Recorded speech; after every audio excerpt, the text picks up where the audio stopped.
Educação à distância, mudando realidades.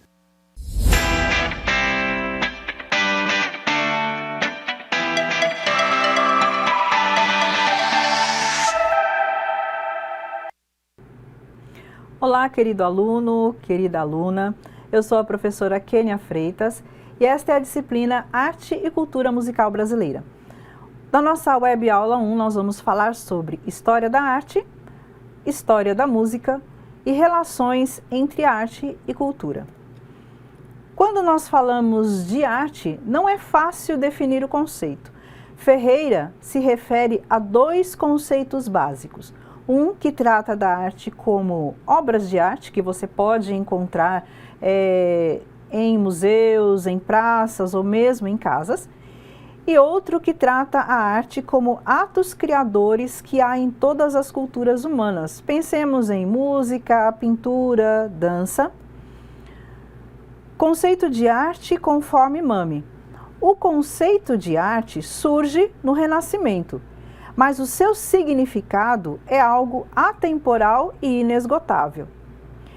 Agora, se nós vermos o conceito de arte conforme Wittgenstein, ele fala que a gente não precisa entender esse conceito, nós precisamos saber utilizar o conceito de arte. Você não precisa entender o que é arte, você precisa saber usar.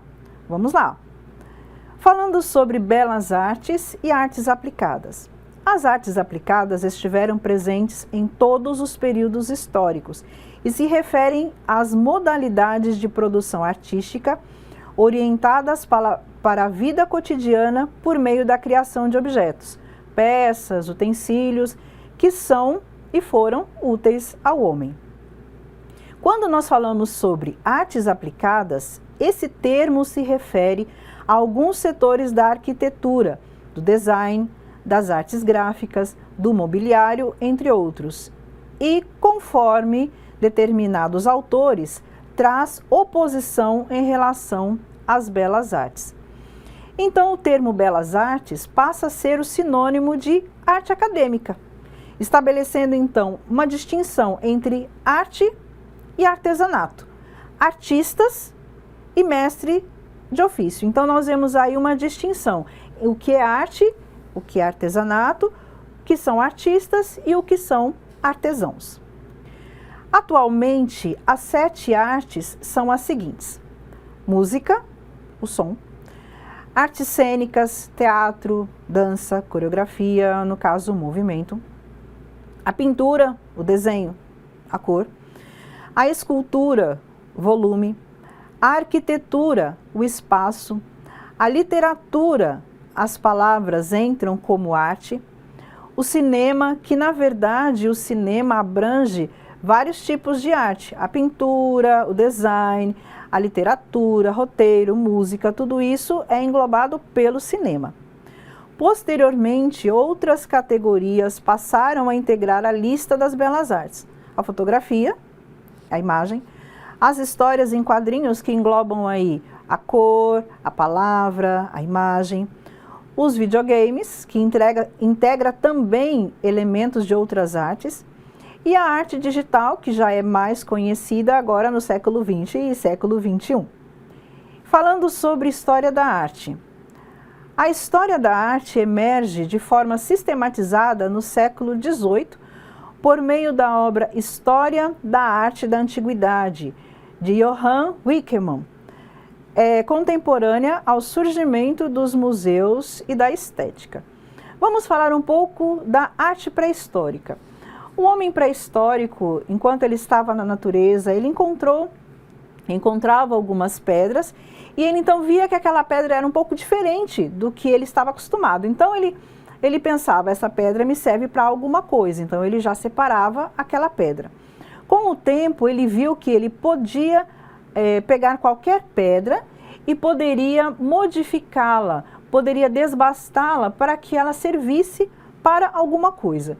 Então, o homem, a princípio, utilizava o que ele achava, do jeito que estava, e com o tempo ele começou a manipular os seus utensílios e a utilizá-los. Nós vemos também aqui o período paleolítico, que nós falamos sobre a arte rupestre. O que o homem pré-histórico fazia? Ele fazia pinturas e desenhos e gravava nas paredes e tetos das cavernas. Isso demonstra que o homem pré-histórico já sentia a necessidade de expressão através das artes, porque isso era algo inerente ao ser humano. Segundo Fischer, nós temos algumas teorias das artes. Então vamos lá, número 1, teoria da necessidade inata. O homem tem o instinto da beleza, então ele necessita fazer com que aquilo que ele está vendo, ele passe para a pintura, ele passe para a escultura, porque ele tem esse instinto da beleza. A segunda teoria é a teoria da arte utilitária. A arte como resultado do aperfeiçoamento, em busca de funcionalidade e da ordem. Ou seja, ele vai utilizar a arte para fazer algo que seja útil para ele. A terceira teoria é a teoria mágica ou religiosa. As artes teriam, então, origem na invocação de forças naturais. As pessoas não teriam de si mesmos essa arte. Teoria da função expressiva, buscando exprimir o seu interior. O que ele estava sentindo, então ele colocava na arte. Teoria mimética. O homem tem a tendência natural de imitar algo da natureza ou o próprio ser humano. Teoria lúdica. Uma forma de o homem dispersar as energias acumuladas. O que eles falam aí?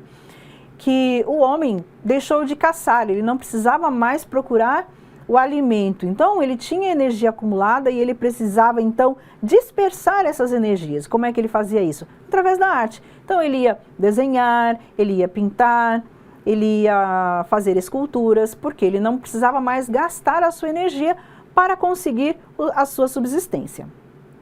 A música pré-histórica tinha a função de evocar emoções coletivas, atuar como estímulo para o trabalho, para o gozo sexual e para a guerra. Não tinha a intenção de refletir o mundo. Essa música pré-histórica ele usava para estimular o seu trabalho. Ele não refletia o mundo. Ele utilizava para a guerra, quando ele ia para a guerra, quando ele voltava ele estava feliz, então ele utilizava esta música. Ele não tinha o objetivo de refletir algo que ele tinha visto. Ele fazia aquilo que ele fazia durante o seu dia, o seu trabalho. Os artistas dessa época trabalhavam também com escultura. A princípio, então, eles coletavam rochas ou seixos, em cujo formato natural identificavam semelhanças casuais com as figuras humanas. Então, eles separavam pedras, seixos, olha, essa pedra parece uma pessoa, essa pedra parece um animal. Então, ele guardava. Com o tempo, ele percebeu que ele podia pegar aquela pedra, pegar aquele seixo e transformar em um animal ou em uma forma de pessoa. Nas cavernas foram encontradas várias pinturas. Elas eram feitas com carvão, sangue de animais, gordura e também outros materiais encontrados no meio ambiente. Vamos falar um pouco sobre arte grega. Dulce América afirma que os gregos foram os primeiros a estudar sistematicamente a essência da beleza. Os gregos se destacaram especialmente na pintura, na arquitetura e na escultura. Eles gostavam muito de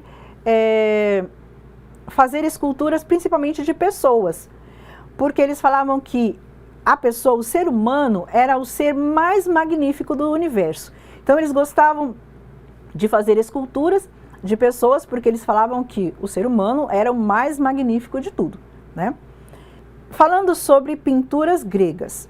As pinturas e esculturas eram feitas e produzidas a fim de serem belas e perfeitas, de acordo com os princípios da filosofia grega. Então, olhem só, eles faziam pinturas nas paredes, faziam pinturas nos vasos. Lembrando que os vasos naquela época não eram usados apenas para decoração, eles utilizavam os vasos também para guardar vinho, guardar azeite, mas mesmo assim os vasos eram muito decorados e eles utilizavam essa decoração nos vasos e nas paredes. E eles utilizavam também muitas cores, eles gostavam muito de cores. Voltando aqui, vamos agora para a arquitetura grega. Os grandes templos erguidos pelos gregos tinham o propósito de prestar culto aos seus deuses. Uma das suas características é a utilização das colunas e a simetria entre a entrada e os fundos do templo.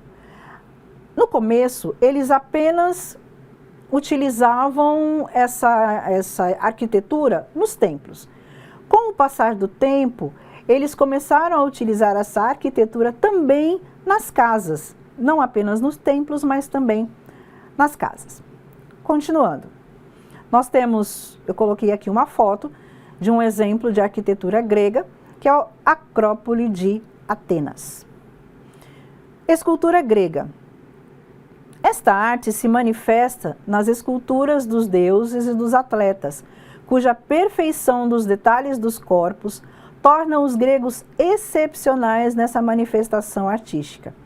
As esculturas chamadas de kouros, homem jovem, e chorés, mulher jovem, eram inicialmente feitas de mármore.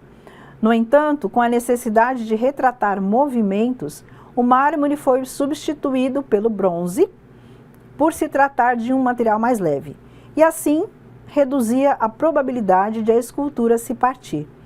Então, nas esculturas gregas, o que eles faziam? Corpos de homens, corpos de mulheres, e o interessante é que, a princípio, as mulheres, as estátuas, né, das mulheres eram vestidas, tinham roupa. Depois, com o tempo, eles começaram a fazer as mulheres despidas. Interessante também que no começo eles faziam o rosto da escultura sem expressão nenhuma, era tudo sério, sem expressão. Com o tempo, então, eles foram colocando também expressões nas esculturas. Voltemos aqui. Eu tenho duas fotos, né, de Alexandre o Grande, uma estátua de Alexandre o Grande e da Vênus de Milo. Vamos para o teatro grego. O teatro teve início com as festas em honra aos deuses, mais precisamente com o culto a Dionísio, e se constituíam numa parte das celebrações religiosas. Mais tarde, o teatro passou a retratar o cotidiano através da comédia. Então vamos ver. O teatro grego, eles faziam esse teatro aonde? No anfiteatro. E eles utilizavam ao máximo a acústica desse anfiteatro para que todas as pessoas entendessem e ouvissem aquilo que estava sendo retratado. Além dos atores do teatro, havia também um coro. Esse coro explicava para os espectadores o que estava acontecendo, as tramas, para que as pessoas pudessem entender o que estava acontecendo ali. Passemos agora para a arte romana. Dulce América diz que a era da arte helenística aos poucos deu lugar ao predomínio da arte romana, após a vitória romana sobre os coríntios em 146 AC. Estruturas e equipamentos arquitetônicos foram erguidos por todos os domínios do Império Romano, como templos, estátuas, teatros, termas, palácios, casas de veraneio, colunas comemorativas, aquedutos, arcos de triunfo, entre outros. Então vejamos, quando os romanos tomaram o poder, muitos generais iam para as cidades gregas e venciam a batalha, eles traziam das cidades gregas tudo aquilo de arte que eles achavam. E eles começaram então a colocar na sua cidade todas as artes gregas. E eles começaram a estudar essas artes, começaram a compreender cada vez mais essas artes. Falando sobre arte medieval. Foi produzida durante o período da Idade Média. Está associada à religiosidade, uma vez que nesse período a igreja tinha grande poder e influência na vida das pessoas. Assim, o teocentrismo, Deus como centro do mundo, foi a principal característica da cultura medieval. A igreja nesta época tinha grande poder, então toda a arte, vamos colocar aí toda a arte, escultura, a música, tudo estava voltado para a igreja. Enfim, a igreja tinha todo o poder.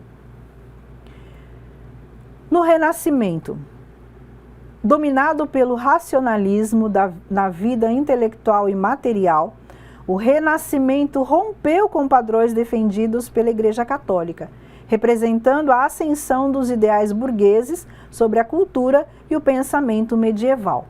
Então, no Renascimento, o que começou a acontecer? As pessoas começaram a se separar um pouco da igreja. Falaram, não, nós não queremos seguir a arte da igreja, nós não queremos seguir a música da igreja, queremos fazer alguma coisa diferente.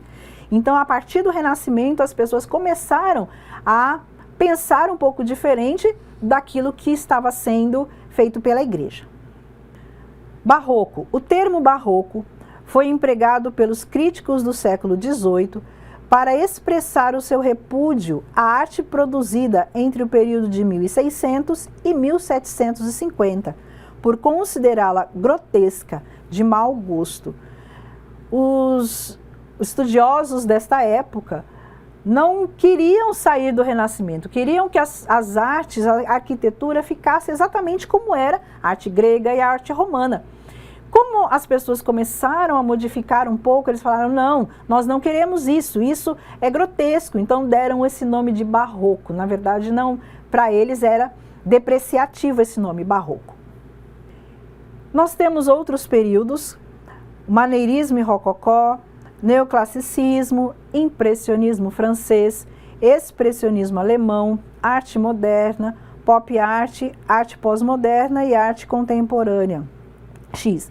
Nós não vamos discorrer sobre esses períodos, são muitos períodos, então nós só citamos esses outros períodos aqui, tá ok?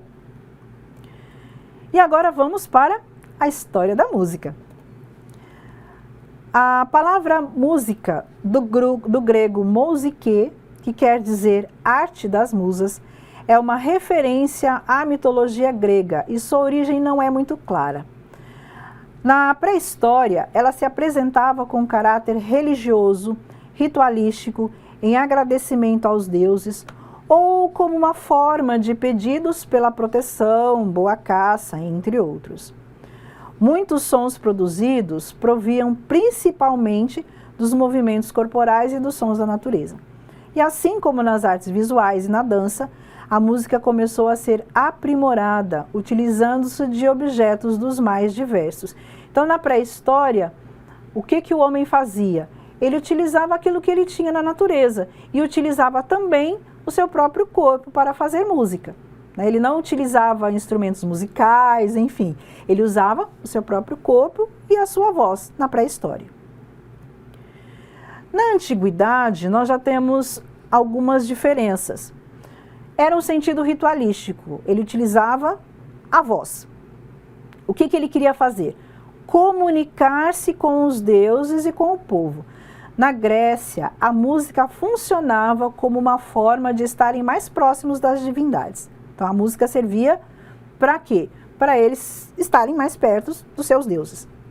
A música era incorporada à dança e ao teatro. Não era a dança, a música por si só. Ela era incorporada à dança e ao teatro. As tragédias gregas encenadas eram inteiramente cantadas, acompanhadas da lira, da cítara e de instrumentos de sopro denominados aulos. Os romanos. A música, eles utilizavam a música na guerra, para sinalizar ações dos soldados e das tropas, e também para cantar hinos de vitórias. Utilizavam também na religião e em rituais sagrados. Os chineses já usavam a música em eventos religiosos e civis. Interessante que os chineses tinham música para cada situação. Então, se eles queriam adorar os seus deuses, eles tinham uma música própria para isso. Se nascia uma criança, eles tinham uma música própria para o nascimento da criança. Se falecia alguém da família, algum parente, algum amigo, eles tinham também a música própria para o falecimento de algum parente ou de algum amigo. Partindo para a Idade Média, nós temos o predomínio do canto gregoriano ou cantochão. Houve grande desenvolvimento da música, mesmo com o direcionamento da igreja nas produções culturais. Nessa fase, a música popular também merece destaque com o surgimento dos trovadores e menestréis. Guido d'Arezzo, um monge católico que criou a pauta de 5 linhas, na qual definiu as alturas das notas e o nome de cada uma. Então veja só, na Idade Média, a igreja ainda dominava, mas as pessoas começaram a fazer música diferente da igreja. São os trovadores e os menestréis. Vale aí lembrar também, principalmente, Guido d'Arezzo, foi o responsável pela criação das 5 linhas, né, que nós escrevemos as notas musicais, ok? Vamos para o Renascimento. Na Europa, cresce o interesse pela música profana, que não era religiosa. A música também é trabalhada em várias melodias, porém ainda as melhores composições dessa época ainda foram feitas para as igrejas. Então, apesar de, nessa época do Renascimento, surgirem muitas músicas profanas, que eles falam, né, que não são religiosas, surgiram muitas músicas, mas ainda tinham as músicas da igreja. E as músicas para as igrejas ainda eram melhor de qualidade do que as outras músicas, que ainda estavam começando. O Barroco delimita o período da história da música, que vai do aparecimento da ópera e do oratório, até a morte do compositor, maestro e instrumentista Johann Sebastian Bach. A criação aflorou no período barroco, diversos gêneros musicais foram criados. Começam a surgir aí os gêneros musicais, saindo um pouco da igreja. Classicismo. Nesse período, a música instrumental passa a ter maior destaque, adquirindo porte, elegância e sofisticação. São sons suaves e equilibrados. Nesse período também surgiu a sonata, os espetáculos de ópera, e as orquestras passam a ter um destaque muito grande nesse período. Então nós vemos, antes eles utilizavam muita música cantada. E nessa época agora do classicismo, nós vemos que começa a aparecer músicas instrumentais, principalmente aí, de orquestras. O romantismo. A música buscava uma liberdade maior da estrutura clássica e uma expressão mais densa e viva, carregada de emoções e sentimentos. Nessa fase, então, os músicos se libertam. E agora o que eles querem fazer? Expressar todo o seu sentimento. Tudo aquilo que eles sentem, eles colocam, então, agora na música. E por isso chamado romantismo, né? Ele está triste, ele coloca na música a sua tristeza. Ele está alegre, ele coloca na música, então, a sua alegria. E agora a música no século XX? Agora sim, foi uma grande revolução na nossa música. O entusiasmo foi grande, grandes inovações, grandes criações, novidades, tendências, muitos gêneros musicais apareceram. Foi um período rico para a música, impulsionado pelo rádio, surgimento de tecnologias para gravar, reproduzir e distribuir essa arte. No início do século XX, o interesse por novos sons fez os compositores incorporarem uma grande quantidade de instrumentos e objetos sonoros à música. Então, século XX, revolução para a nossa música, né? Muitos gêneros musicais surgiram. Se você for colocar na ponta do lápis, você vê muitos tipos de gêneros musicais diferentes, né? E as pessoas agora se libertaram daquilo que eles conheciam antes e tiveram agora a oportunidade de criar. E o interessante são músicas um pouco diferentes. Olhem só, Leroy Anderson, ele fez uma obra para máquina de escrever e orquestra.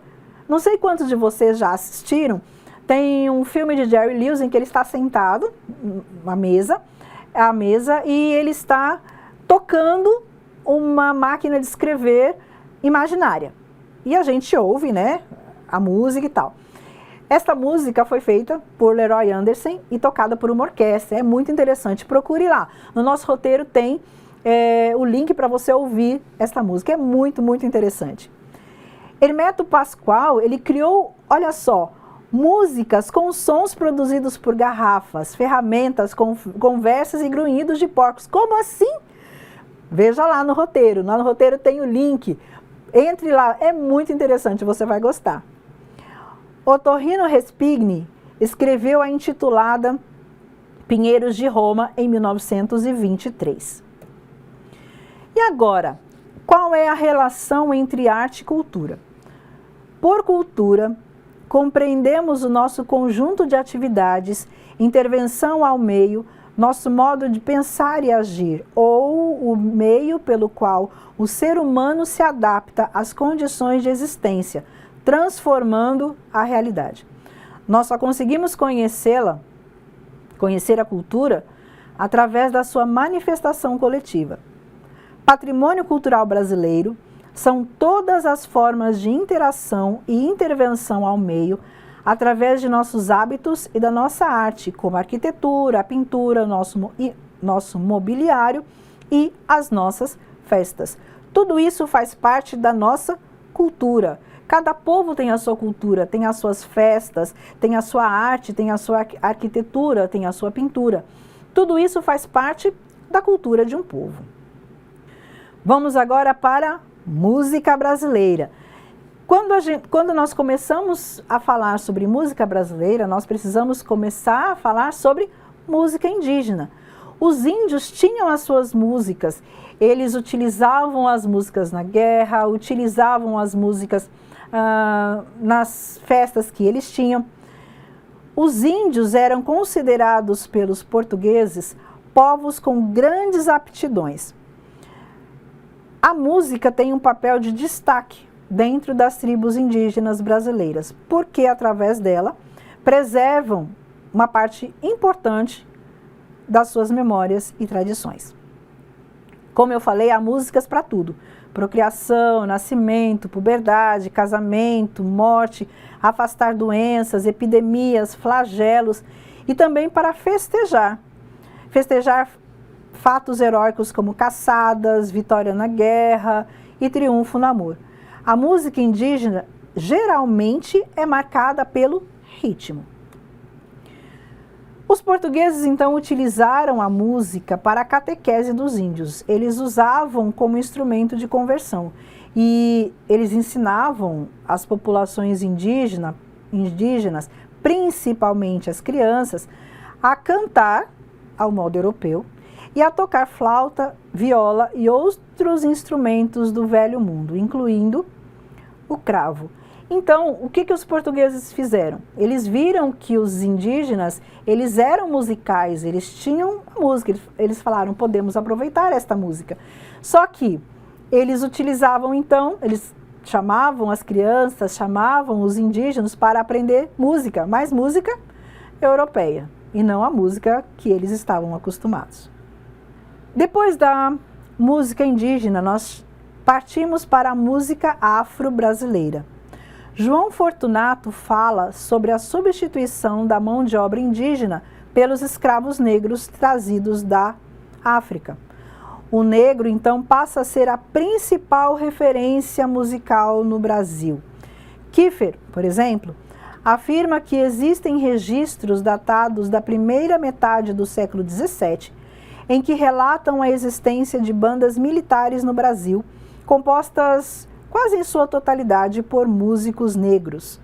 Os homens de igreja, os senhores ricos, passaram a empregar como músicos, em lugar dos índios, alguns escravos e seus descendentes. Podia-se ver, então, negros em bandas militares, em bandas de música. Os negros, então, começaram a aprender instrumentos musicais e eles, então, passaram a ser a principal referência de música no Brasil. Nós temos referências, tá? De onde nós estávamos pesquisando e chegamos ao final da nossa primeira web aula. Até a próxima aula.